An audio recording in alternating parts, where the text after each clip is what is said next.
Do you think that for some of the cinematic presentations, Right. even more than TV, that some of the villains that they have chosen are almost too big as a start, and that maybe for something like the Fantastic Four, instead of doing Galactus right off the bat, that maybe the Mole Man or a lesser villain within the FF's history would have been better? Absolutely. My Fantastic Four trilogy would have been the Mole Man in the first movie, would have been the origin and the Mole Man. The second movie would have been Doctor Doom, and the third movie would have been Galactus and the Silver Surfer. That's the way I would have done a trilogy. That's not how they decided to do it. You know, nobody asked me. God knows, I'll give them my phone number if they want Ron's opinion. But nobody's asking me. Let me ask you, Ron. What are you up to now with respect to work? Do you still get the opportunity to work and to do comics, and how's that been? And absolutely. I mean, I'm working with an outfit now out of California called Sit Comics, run by a gentleman named Darren Henry, who has experience writing for television. Primarily, he has worked in sitcoms, which is why he called it Sit Comics. But he's a child of the Marvel 70s. So he is doing, really traditional comic book tropes with some kind of a sitcom twist to it. He's always got something. There's a little twist to it that makes it very unique. And as a writer, his voice is very unique. He's bringing in other writers like Todd DeZago and Dave Michelinie and Roger Stern and Tom DeFalco. I'm working on a character called Blue Baron that is a very traditional superhero, but again, it's got a twist to it that is very enjoyable. And I'm proud to be a part of the effort, because he wants to do all ages comics. He's doing some humor books, he's doing a horror anthology, but he's doing quite a few superhero titles, and he's doing a team collecting the solo characters. In this case, it's the Heroes Union. That it's been a lot of fun. A lot of fun for me to work on. He is on the verge of closing the deal to have these things distributed. They're already, if you go to sitcomics.net, you can either order them through the mail or you can see them on Comixology digitally. But he's on the verge of having them distributed through Diamond, which I can't wait for, because I can't wait for other people to see these books, because they're a lot of fun. And if you enjoyed Marvel in the 70s and 80s, I can guarantee you will enjoy these titles. Although the attitude and the actual writing of it is very fresh and modern. So that's my main storytelling, my primary storytelling job now. I also, occasionally we get called to do things for one-shots at Marvel and stuff. We did a 10-page Spider-Man story. We got the band back together, DeFalco and Sal Buscema. Oh, wow. 10-page Spider-Man story a while back for a one-shot. And actually, we just got called not all that long ago, I guess about a year ago, to do a 10-page Thunderstrike story. Oh, wow. for a one-shot called Thor the Worthy. And they did a Jane Foster story and a Beta Ray Bill story, and they called DeFalco and I, and we got Keith Williams on as anchor. Sal was unable to do it for a 10-page. And they didn't want Kevin as Thunderstrike; they wanted Eric. So we did a 10-page Eric story that kind of fits in between, Eric's career as a superhero and stuff. That sounds fantastic. That sounds cool. Oh, looking for it. There should be copies around. There were a couple of different covers. Walt did a cover, and I forget who did the other cover, but it's called Thor the Worthy. And you know, I don't know how it sold, and I don't know if there's any plans on doing anything else with that kind of a thing, but it was a one shot that they did for some reason a while back. And it was fun. It was fun getting back, you know, doing the character. If Tom had a brilliant, you know, idea to do a Spider-Man storyline, he had you on board as artist and Sal on board as inker. I mean, that's a powerful team. Could he go, you know, could you guys go to Marvel and say, look, give us a shot to do this story, this you know, story? Is that possible? Say that. I just don't know whether Marvel would be interested at all. And we may, the other thing that happens too is that the budgets are different now than they used to be. Oftentimes, some of the old guys don't get called because the budgets aren't the same as they used to be. They less or more. Yeah, they don't less. They don't. I mean, there are still the superstars that are getting good money, but for the most part, the industry isn't doing well enough for the rank and file to get the kind of rates that we were getting before. Wow. So a lot of the young editors assume that, you know, these guys are not going to work for the money that they can offer. You know, a lot of us would be willing to hear what they can pay and decide from there. And that's one of the things that frustrates me about the comics business is that I've never gotten a call from an editor who said, this is what we can afford to pay. Are you interested? Usually they're aware of what your rate is and they can either swing it or they can't. You know, DeFalco and I were brought on board one job, and I forget which one it was. But at one point they were saying that the budget couldn't afford Sal. And I said to Tom, I said, well, I'd be willing to take a page rate to get Sal on this thing. And he goes, don't say anything yet. He said, they can find the money. And of course, Tom was editor-in-chief, so he knows how these things work. So absolutely. I got his advice, and they did get Sal for us, you know, that kind of thing. But there have been other situations where, you know, it's been made clear that if they're going to pay Tom's rate, they're going to pay my rate, they may not be able to afford Sal or Brett Breeding or somebody like that, you know, that we might have to go with somebody that's willing to work for less. So it's interesting that way. I mean, I'm really glad that, I mean, Mark Bagley has had an incredible career. I mean, he's back now and I, you know, I like the guy a lot personally. I haven't seen him in decades, but I always liked him personally, and I wish him a lot of luck. And I think it's great that he's still respected the way he is.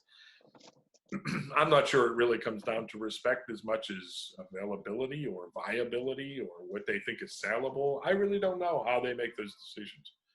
But, you know, I mean, in the same way that, you know, the guys that I admired kind of rotated out. I mean, I'm now that guy that's rotating out. That's all there is to it. You know, I mean, you don't expect it to last forever. And you look for other things to do. On top of sitcomics, I'm very happy with kind of a secondary career doing commissions through Catskill. I was going to ask you about that. Yeah, that's a powerful that I discovered and found Scott Kress, and Scott Kress found me because he's an incredible professional that handles all the orders, and you know, when I need another raft of commissions, he just hands them to me. We have some people on a wait list, which is very gratifying. And, you know, in a way, it's kind of living off of the 30-year career that I had. You know, it's a reputation, but I'm glad that opportunity is there to still connect with fans. And once I got on Facebook, that was really why I wanted to get on Facebook, was I saw that Pat Olive was using it to keep his fans abreast of what he was doing and what comics might be coming out and all this kind of stuff. So I wanted to do that, one for the sitcomics material, but also for, you know, like when we do Thunderstrike, a Thunderstrike 10-pager or something, you know, I'll do a lot of posts about it, let people know it's coming out and when it comes out and everything. That's really, my page on Facebook has nothing very personal on it at all. It's all very career-oriented and comics-oriented. We'll certainly put a link on your Facebook page onto this YouTube video so that people can get. If find it fun. So. If someone wanted to get a commission from you, what do they do? Do they go to your website? What do they do? They go to catskillcomics.com. Okay. And it's all one word, Catskill Comics. And they will see a homepage that has a list of all the people that are members of Catskill Comics. And they'll click on my name and they'll go to my page and they will see rates for all different kinds of commissions. We do have a wait list right now that I'm trying to chip away on. But, Wow. Well, the summer has been bizarre because of COVID, because of the fact that all the conventions were canceled. Sure. We have kind of bizarrely benefited from that because all the people that had that were saving up money to go to conventions and get sketches there, coming to the websites and getting them from us there. So, I'm a little backed up, but I look at it as job security. So, that means you're as busy. If you're backed up, you're as busy as ever. I am still able to make a living drawing superheroes, and I couldn't ask for anything more than that. I mean, that's awesome. I'm like I said, I'm very eager for these books to get out in front of a mass audience. They've gotten out in front of quite a few people already, and we've gotten some terrific reviews. And I think, the more people that see them, the more people are going to love them. So I'm really eager for people to share in what we're doing over at Sit Comics. And I'm definitely going to check that out. The danger in the industry is that many of us who are still very much fans have given up on the industry and have been disconnected from it. So we don't know when these little gems come out. No, that's exactly why I did Facebook. And from what I'm told, the majority of fans from like my era who are still engaged in the characters tend to invest in either original art or comics art or exactly behind you there. Exactly. Yes, sir.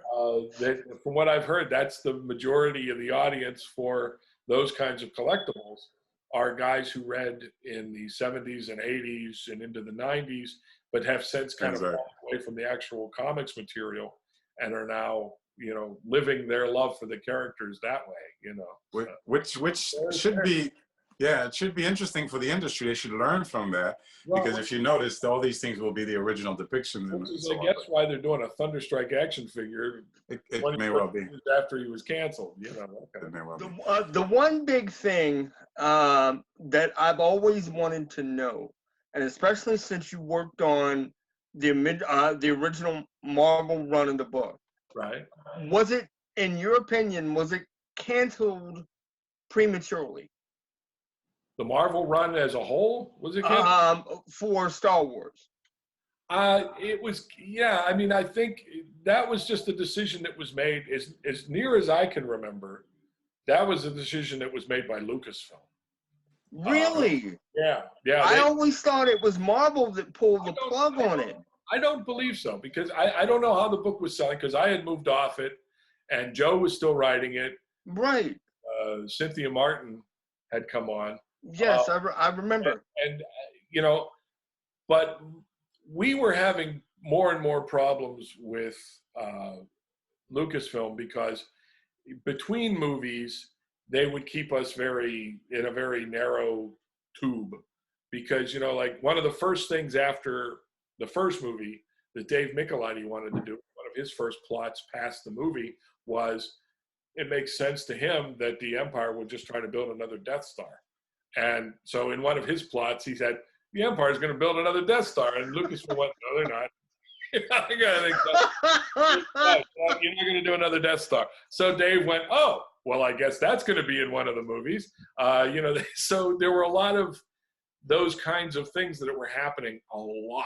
I mean, just on my run with Joe, when we did the Losbees, the little creatures, they originally looked a lot more like Ewoks. I didn't know about Ewoks. We had no idea what an Ewok was, but we created these little furry teddy bear guys, with ears and stuff. And when Lucasfilm saw them, they freaked out. And said, because I penciled the whole job, and they looked at them and said, "You can't do these." And they went, "What? Why?" And said, "We're not going to tell you why, but you can't do these." So they had Tom Palmer, when he inked it, Right. he changed them to make them look like kitty cats, make them look more like kitty cats, and they colored them pink and they colored them light blue and all this. I remember the characters, sir. Because the original characters would have been brown and would have looked more like teddy bears, and they had big eyes, and they were wearing, you know, leather clothing with laces and stuff, and they couldn't let us do, and it was in the same issue that had Luke on a hang glider. And when hang glider, I have the entire run, so I know what you're talking about. Be accused of somehow getting a hold of the script for Return, which we didn't, and you know they knew we didn't, but there was a whole bunch of stuff there that, you know, we were constantly being told, no, you can't do that, and we just assumed that, okay, well, they're telling us we can't do it, that must be something that's going to be in the movies. So what happened was, after Return, I was on the book for like 2 or 3 issues after Return, and then they took over. Joe took over with Cynthia Martin, and I think Lucasfilm just knew that it was going to be a while before there was going to be another movie. I mean, ultimately, George decided, you know, how many years was it before he made the prequel and stuff? It was roughly 32 years. There you go. And so I think what ended up happening was that he just did not want, you know, there was already the novels that were becoming the extended universe and all this kind of stuff. And my understanding was, I don't know how it was selling for Marvel, so maybe there was an element of the sales having dropped or something, okay, with the movies not. That's a possibility. I don't know for sure. Joe Duffy's on Facebook. You could ask her. But I think ultimately what it was that Lucasfilm was not interested in riding herd on a creative endeavor where they would have trouble. They can't give you carte blanche. Right. And they don't really have a mechanism. Once the movies aren't being produced, they don't really have people that are going to be hired to just read comic book plots and say no, you know, that kind of thing. So I think it was easier for them to just pull the plug, to tell you the truth. And, you know, I mean, then Dark Horse ended up picking it up, and they started, you know, they were still doing other licensing and everything, but I always got the impression it was more on Lucasfilm's end. I could be completely wrong, Kevin. Thank you so much for clearing that up, though. I always thought it was. I was really sorry. Just Marvel. Yeah, I was really sorry to leave the title, because I really enjoyed working with Joe Duffy, and it was a tough decision for me to leave Star Wars. But you know. Who's your favorite character, by the way? I'm curious. Like, who as a kid, who were you a fan of from a character point of view? Spider-Man. I was a big Spider-Man guy. Star Wars, I'm a Luke guy. You know, I mean, I like Han, but Luke's my guy. But yeah, as far as Marvel characters, Spider-Man was the first and always the most extreme. But I love Captain America. I would have loved to have done a run on Cap with either Mark Rummel or oh, that would have been great. That would have been great. For sure. In fact, there was some loose talk. We were sort of kind of offered Cap while we were on, but I didn't feel, they weren't sure I could, and I didn't feel confident that I could do 2 books a month. Said I wasn't going to leave Thor. So, I mean, we already had things that were in motion on Thor, that I didn't want to give up on that stuff. And, you know, I mean, so, you know, some opportunities you just have to, you know, let them pass and hope maybe they'll come back around. I mean, at this point, working for the books, the way they're produced now, and it's something I wanted to circle back to, what you were saying when you decided you were going to be more judgy than I am about how the books are produced these days. And I'll tell you where the Terminator line is, where the barrier is between finding Peter's voice and doing my Peter Parker. I can tell you exactly what attitude led to that shift. And it is when yes, please. It is when comics became art. Okay? As comics started to gain more respect, and they were no longer disposable mass market entertainment. They became an art form, okay? Now, the one thing about art is that art is incredibly subjective. So the industry that I was trained in was a very objective industry, because objectively, you either tell the story clearly or you don't tell the story clearly. And editors can look at your work and objectively say, you are not telling the story clearly enough, so you need to do that better. You know, there were objective standards to what we were doing, producing our mass market entertainment. Once it became art, once it became self-expression, then the artist, be that the writer or the colorist or whoever, but the artist becomes more important than the product. Okay, we were always behind the curtain. We were always the puppeteers behind the curtain. It was the character and the product that was important. And in the course of the system that Stan set up, where he started crediting the writers and artists, and the writers and artists become more the point, and you start following certain writers you like, and you start, you know, certain writers have more cachet and all this kind of stuff, and certain artists can come in and say, I'd like to do Spider-Man for 6 issues, and they go, great, or we'll start a new title for you, or whatever. You know, then the artist is more important than the art, than the story, than the character. And that's where people feel free to say, well, I'm going to do my Pete, because that's what I'm being asked to do. I'm being asked to come in and be myself. They're hiring me to come in and make Spider-Man my version of Spider-Man. And, you know, once it's subjective, once you can't say, well, see, I can pick up any given issue and I don't know what the hell's going on, because everybody, you know, the big Stan Lee thing, the big Tom DeFalco thing, the big Jim Shooter thing was every issue needs to be somebody's first issue. If you want to continue building an audience, every issue has to be somebody's first issue. So every issue should be clear enough and a solid enough unit, a single unit of entertainment for that person, that they felt like they got their money's worth, and that they are included in what's going on, that the things are explained in the dialogue well enough, the things are explained in captions well enough, or flashbacks or whatever, but that anybody who is getting on the train at that stop doesn't have to go back and collect all the other stops. That's right. And if not for that, many of us wouldn't have become Marvel fanatics, you know? Absolutely.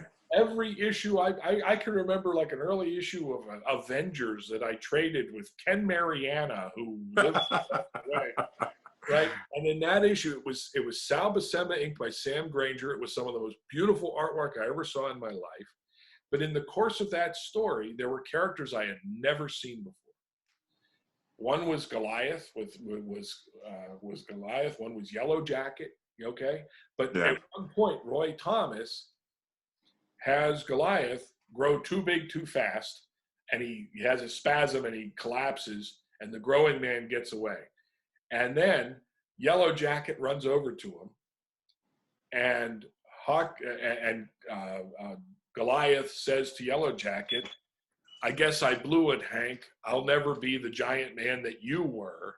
And Yellow Jacket says, I've never been prouder of the man that succeeded me as giant man, you know, that kind of thing. And I'm going, oh, as a new reader, I now know what Goliath used to be Hawkeye. Yes, yes. Hank Pym is now Yellow Jacket. Right there. In one little bit of dialogue, I know what my big question is answered, and I can move on, and I'm included in this story, you know. Absolutely. And if I may interrupt, it also made you curious to want to find out when that change occurred. Absolutely. So there was a connection to the past as well, but go on. You should want to buy back issues because you want to buy back issues, not because Exactly. And when you pick up a new book now, you know, I've done it several times. I've attempted to like jump back in. One time I was like, after the Avengers movie, I was on an Avengers kick. I said, let me see where I can jump in. I went to a really nice comic book store. There was a wall. I didn't even know which Avengers was the main title. Exactly. There were so many miniseries and ancillary things going on that I couldn't tell which was the Avengers. Exactly. And it made me crazy. I mean, I asked somebody, and they're going, "What do you mean?" I said, "I mean, which one is the monthly Avengers title that was started by Stan and Jack, and is going to go off into the future?" And they're going, "Well, there's been new number ones along the way, so I'm not quite sure what you're." I said, "Which one is the core Avengers title?" Did they know who they were talking to? Did they know who they were talking to? I don't. Yeah, probably. The guy I was talking to probably did. But I walked away. I mean, it's like, this is nuts. There have been a couple times when I've been like really excited where I'll read that a new team is on. I'm going, oh, that sounds cool. So I'll make a point to go out and buy a comic that, but again, the characters are so different and so changed from the last time I saw them. And there's no attempt at all to help me catch up. But if I may, that's the point I was trying to make earlier when I dared to be judgy, because it's a dangerous thing to be judgy. But that's the point that I made. When you dilute the characters to such an extent, it becomes diluted, and I lose. Don't do that at all. I don't. Yeah. That at all. I mean, that's one. Like I said, I like the Captain America movies because the character that Chris Evans is playing is Captain America to me. I mean, that's Captain America. I don't know what's. In all fairness, I don't know what's going on in the books right now.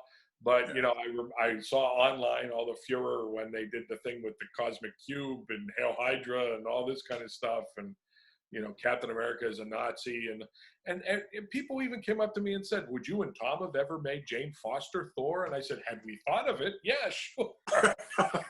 You wouldn't have called her Thor. We would have called her something else. But yeah, exactly. I don't have a problem with a woman wielding Mjolnir, that kind of thing. And Jane Foster was a good choice. Although was she even in the books? I mean, I know she had been touched upon and it had been established. Had it been established already that Jane Foster had cancer before that number one? Or is that not that I'm aware of. Oh, okay. So that was all brand new for that Thor, for that permutation. Yeah. Definitely, the cancer one was related to that storyline. Yeah, I mean, but you may have come up with Jane Foster wielding the hammer and becoming a Thor, but I think you would have handled it differently. I think that it would have been that greater connection to the mythos and to the history of the character, rather than just. Let me tell you one of the things that we did right that should become part of. It should be in a handbook somewhere. If you're going to do a legacy character, okay, if you're going to have Eric Masterson take over for Thor, or Kyle Rayner take over as the new Green Lantern, or any number of things. Sure. What we did right, purely by accident, is that when Eric took over as Thor, every moment of Eric's life was spent searching for the real Thor. And making it very clear to the reader that Eric did not think he was Thor. He did not think he was better than Thor. Yeah. The narrator did not think he was better than Thor. That nobody who was observing him thought he was better than Thor. That's right. In no way was successfully supplanting Thor. Okay? And I think they did something very similar with Kyle Rayner, because I was reading those books at the time, and I thought they were succeeding in the same way, that they made Kyle Rayner a well-drawn character of his own, and it was no commentary on Hal Jordan that Kyle Rayner was now Green Lantern. That's right. And you need to do that, because the worst thing you can do when you're revamping a character that way, or trying to do a legacy version of that character for any period of time, because we always intended to bring Thor back. I mean, there was never a question about that. But you cannot tell the Thor fans that they were wrong to like Thor. Exactly. You cannot be arrogant enough to say, oh, by the way, that stuff with that, all that Shakespearean dialect and all that kind of stuff, that was crap, and we're not going to do it anymore. And you were stupid to like it. And I'll tell you one of the reasons why that resonates with me, because one of the first jobs I had for Marvel, the first job I had for Marvel, was Kesar the Savage. Mm-hmm. And I loved the original Kesar stories. I loved the Kirby Kesar stories. I loved the stories that they did in Savage Tales in black and white with Stan Lee and John Buscema. I loved everything about the original Kesar stories. And when they offered me Kesar, I was like, are you kidding me? I love Kesar. Bruce Jones was doing something completely different with Kesar at the time. People have kind of lovingly called it Kesar the middle-aged accountant. He was having like a midlife crisis, and Shanna was there, and they would bicker back and forth, and it was kind of the book was very much about their relationship and everything, and there was some action and adventure and some really good stuff, but Kesar wasn't the third person Kesar, stronger than the giant boar, stronger than the mastodon, and I loved that character, but everything about those books was telling me I was stupid. Yeah. Like in the original Kesar. Yeah. And a couple of times I would approach Louise and I said, could we do a story where we explain how my Kesar became Bruce's Kesar? Mm. And she says, do you have a story in mind? I said in broad strokes, I'm thinking like there's this village that his buddy Tonga is from, and he knows this village very well. He feels, and it's one of the places in the Savage Land he feels at home. And they are raided by some massive raider party that one man could not hope to defeat. And he comes over the hill with Zabu, and he sees the village burning, and he comes in, and he's trying to be Kesar, and he's trying to get a handle on this, but the raiders slaughter most of the people in the village, including the people he was closest to, and he can't do it. He feels impotent. He can't do a thing to stop them, and they ride off, and the village is burning around him, and he's broken. He couldn't do it. And he reverts. He realizes. Wow. He realizes that, what am I doing? Because Kesar was always very aware of civilization. Absolutely. He was always very aware. What I loved about the Stan John Buscema stuff is that he knew civilization, but only in civilization does man kill and call it sport. Only in civilization do you pollute your own air and water. Only in civilization, do you treat each other like chattel, that kind of thing. He said, I know civilization and I spit on it, that kind of thing. And so I figured the only way to do this was to like put him in a situation where he realizes that he isn't Lord of the Jungle. He isn't stronger than the mastodon, stronger than the giant boar, that he feels completely impotent, and it scares him. And so then Bruce's story become him regaining himself, that kind of thing. And Louise listened very politely and then said, we're never. No way. Oh, come on.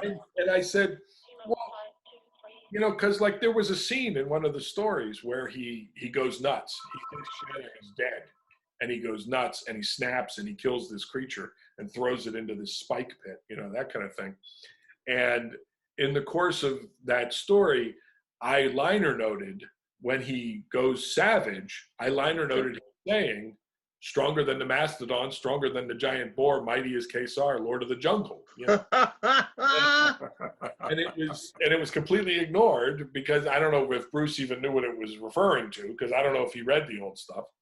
And, I would have those conversations with Louise, and Louise said, Ron, believe me, I understand where you're coming from, but nobody cares.